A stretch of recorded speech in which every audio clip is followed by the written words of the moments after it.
Okay, yung next naman yung corner. Kapag nakabuild na tayo ng cross, bubuuin naman natin yung corner piece.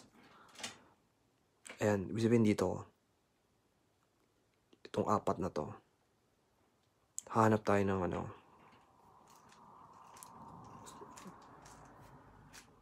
hindi to kasi iba silang kulay. Green siya, red.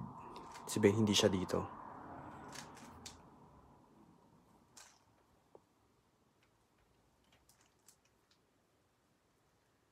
Ito, red, green, pati white. Red, green, white. Dito siya.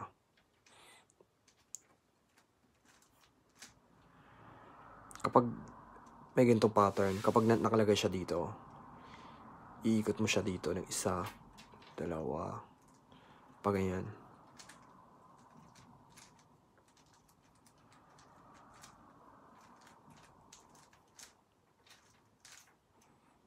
Ayan, parehas.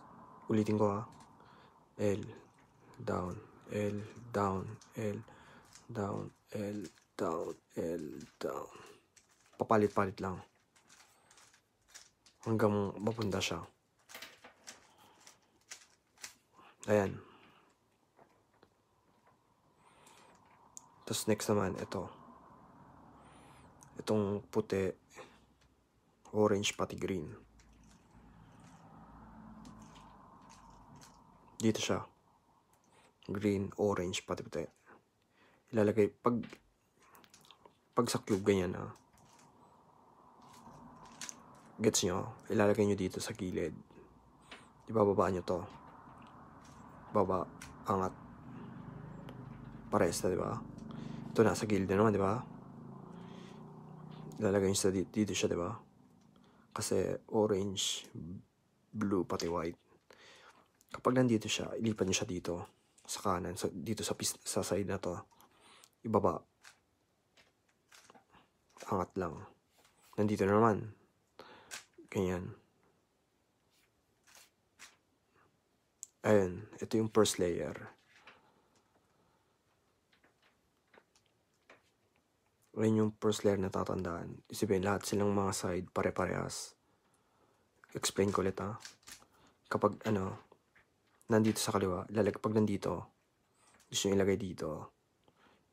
Yan, baba, ganun lang.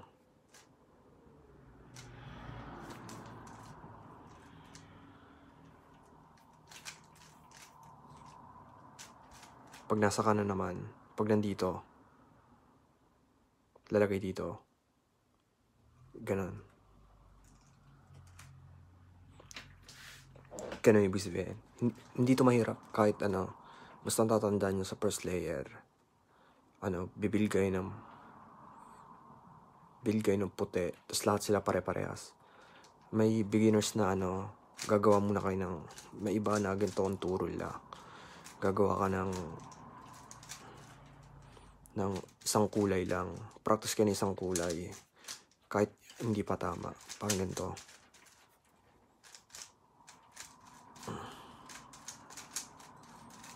Yan. Ganito. Di ba kapag beginners kayo, gagawa lang ng isang kulay. Pwede rin ganun kahit hindi nyo sundan yung gagawa ka ng cross pating corner.